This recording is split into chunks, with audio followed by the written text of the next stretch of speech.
Good evening, and welcome back to the Poe Museum. Tonight's artifact was found in the bottom of a dumpster. Find out what it is on tonight's installment of the Curator's Crypt.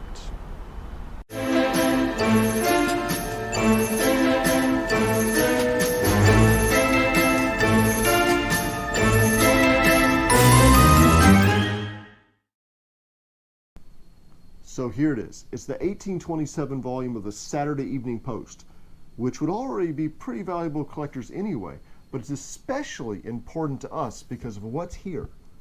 On the front page of the January 20th, 1827 issue, right here in the bottom left corner is Jacob's Dream, the first ever poem published by Edgar Allan Poe's brother, William Henry Leonard Poe.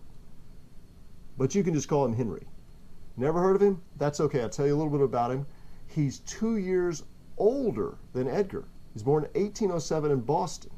When the Poe kids were orphaned, Edgar and his sister Rosalie stayed here in Richmond with foster parents, but Henry grew up with his paternal grandparents in Baltimore.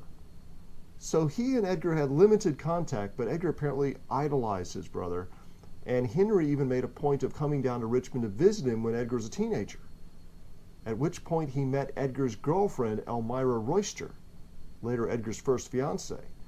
And she, years later, remembered that he was a naval officer, but actually he's probably a sailor aboard a merchant vessel.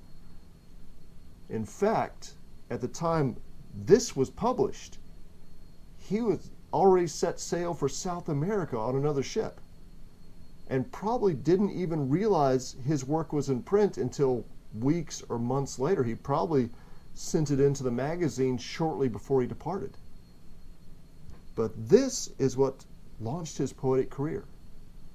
Just a few weeks later, another one of his poems appears in the February 3rd issue. Right down there, it's called Psalm 139.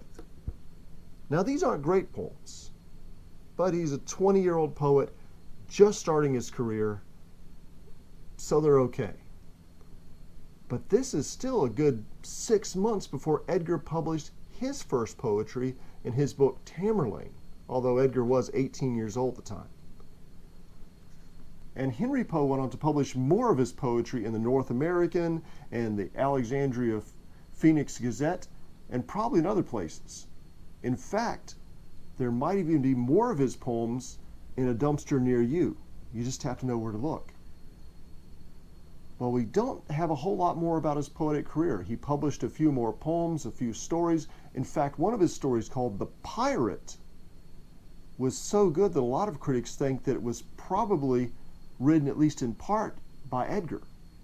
It's not so far-fetched, because he did manage to publish a few of Edgar's poems under his name. So why not plagiarize an entire story while you're at it? So why haven't you heard more about Henry Poe?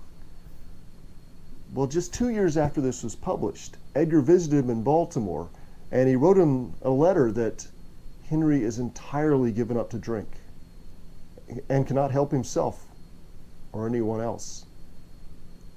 By the time Poe visited him in 1831 to settle down in Baltimore, Henry was suffering from the final stages of tuberculosis.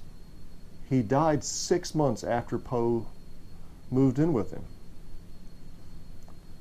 So that cut his life short at just the age of 24.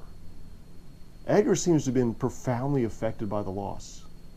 I mean, Henry had been kind of like a hero to him. In fact, Henry's actual stories of traveling to Europe, sailing to South America, Edgar was able to incorporate into sort of a fictionalized account of his own life. And Edgar liked writing stories about traveling out on the open sea and the narrative author Gordon Pym, or a descent into the maelstrom. But Edgar never really wrote a poem about Henry's death, like he wrote the poems about so many different women in his life had died.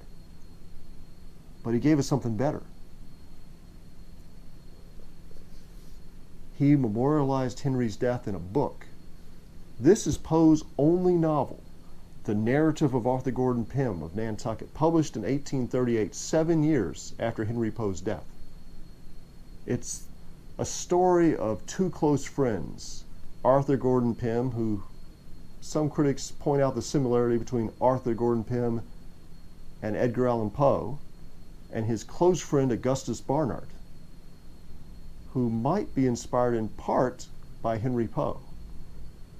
They take off aboard a ship which eventually takes them down to the South Seas in search of adventure. And the Poe scholar Richard Copley pointed this out to me, that the book hinges on a central passage. The first half of the book is reflected in the last half of the book. And the book itself has 25 chapters. So that means halfway through is 12.5 chapters, right through here. And the chapter has 22 paragraphs. So look right in the middle paragraph of the middle chapter. In fact, go to the middle sentences of the middle paragraph of the middle chapter. And what do you have? The death of Augustus Barnard on August 1st, the same day that Henry Poe died. Here's how Arthur Gordon Pym describes Augustus Barnard's death. We now saw clearly that Augustus could not be saved, that he was evidently dying. We could do nothing to relieve his sufferings, which appeared to be great. About 12 o'clock he expired in strong convulsions, and without having spoken for several hours.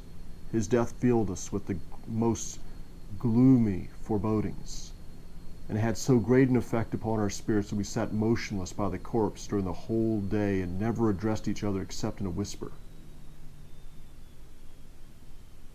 So I imagine if maybe this is a reflection of Poe's experience of watching Henry die.